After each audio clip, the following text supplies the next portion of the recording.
అక్కడ కనిపిస్తుంది? ఆమె పార్వతీదేవి ఏదో ఆలోచిస్తుంది. ఏంటో చూద్దామా? అభ్యంగన స్నానం చేస్తున్నాను కదా, ద్వారం దగ్గర కావలిగా ఎవరుంటారు? ప్రమదగణాలందరూ మహాశివుడితో పాటు ముఖ్యమైన పని మీద వెళ్ళారు. ఇప్పుడు ఎలా?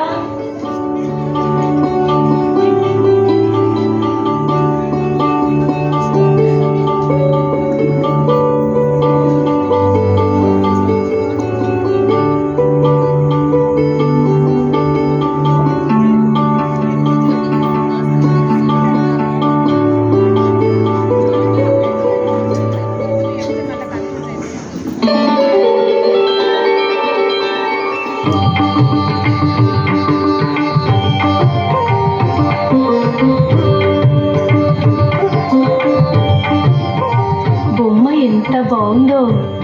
ఈ బొమ్మకే ప్రాణం పోసి నిలబెడితే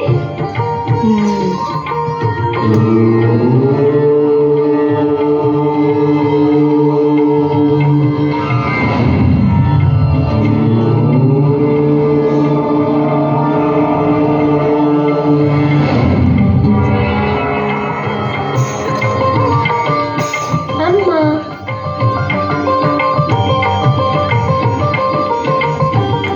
ఎంత అందంగా ఉన్నావో నా బంగారు తండ్రి. నమోస్తు మాత.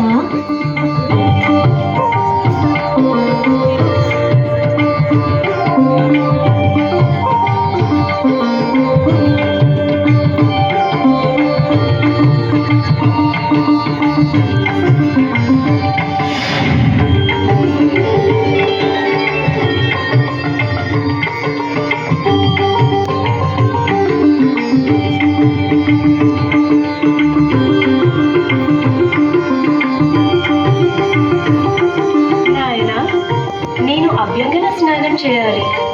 ఎవరూ రాకుండా గుమ్మం దగ్గర కాపుగా ఉంటావా? సరే అమ్మా. నా అనుమతి లేనిది ఎవరినీ లోనికి రానివ్వద్దు, సరేనా? సరే, ఎవరూ రారు. మీరు నిశ్చింతగా స్నానమాచరించి రండి, నేను చూసుకుంటాను కదా.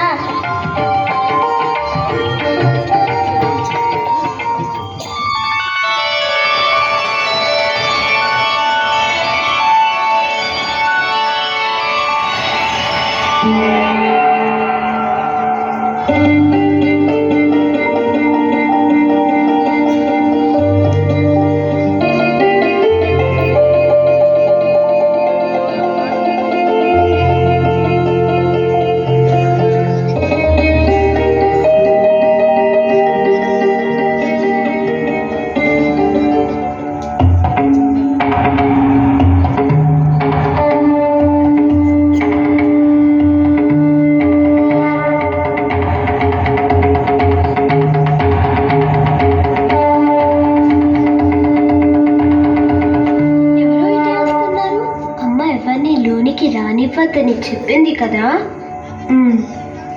ఆగండి ఆగండి, ఎక్కడికి అలా వెళ్ళిపోతున్నారు? అమ్మ ఎవరిని లోనికి అనుమతించవద్దంది. నా మందిరంలోకి వెళ్ళటానికి నాకే అనుమతి కావాలా? బాలక, ఎవరు నువ్వు? ముందు మీరెవరో చెప్పండి. నేను పార్వతీపతిని, శివుడను. ఓ అలానా? నేను పార్వతీ తనయుడిని. పార్వతీ తనయుడా? సరే సరే, దారి వదులు, లోనికి వెళ్ళాలి. వీల్లేదు, అమ్మ అన్న లేనిదే ఎవరు లోనికి వెళ్ళకూడదు. ఏమిటి మొండితనం? నేనెవరో తెలుసా? చెప్పానుగా, పార్వతీపతి అని. బాలక, దారి వదులు. కుదరదని చెప్పానుగా. నా క్రోధం తెప్పించవద్దు. నాది అదే మాట. దారి వదులుతావా లేదా? ఎన్ని మార్లు చెప్పాలి కుదరదని? వెళ్ళి రండి.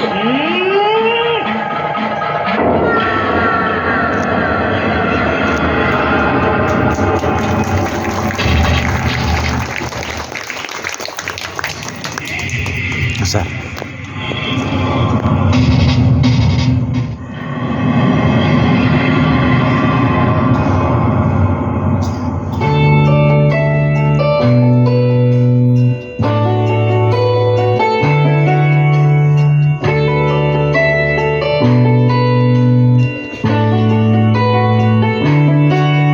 అదేమిటి స్వామి,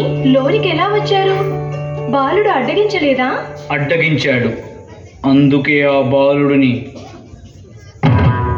సంహరించి వచ్చాను.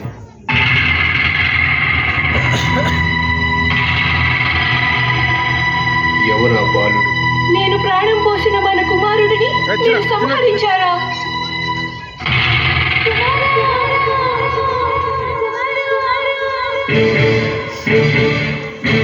కుమారుడా?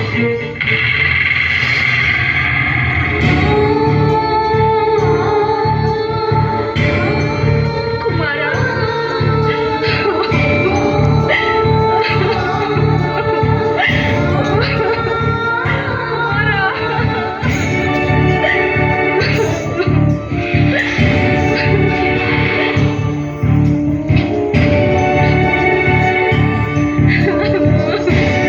అమ్మో ఎంత ఘోరం జరిగిపోయింది.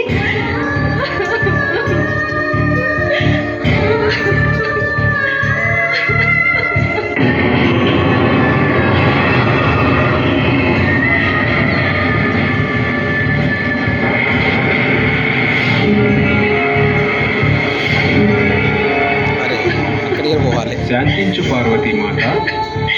ఎలా శాంతంగా ఉండగలను? నా బిడ్డ నాకు కావాలి. సోదరి పార్వతీదేవి, నీ పుత్రుడు నీకు తిరిగి ప్రాణాలతో లభిస్తాడు. శాంతించు సోదరి, శాంతించు. ఆ? అదెలా సాధ్యం? నా శూలంతో తెగబడిన తల మళ్ళీ అతకబడు. వేరొక ప్రాణి తల తెచ్చి ప్రాణం పోయాడు. ప్రముదులారా, స్వామి, మీరు వెళ్ళి ఉత్తర దిక్కుగా తలపెట్టి పడుకున్న ప్రాణి తల తీసుకురండి. అలాగే స్వామి.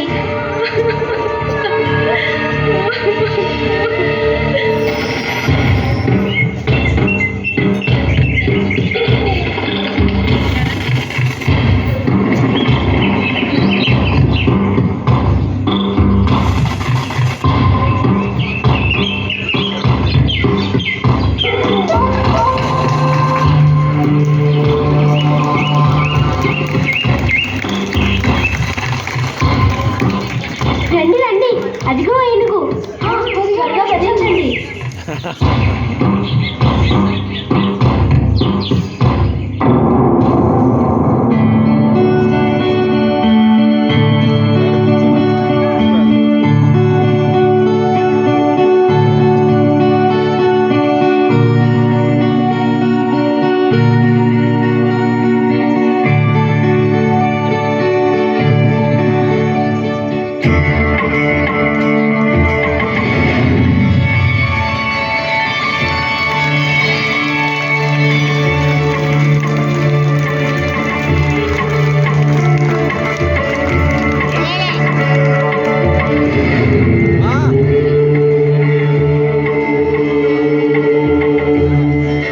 అందమైన నా బాలుడికి ఏనుగు ముఖమా? లోకమంతా హేళన చేయదా? అమ్మా పార్వతి, అంతా విధి లిఖితం.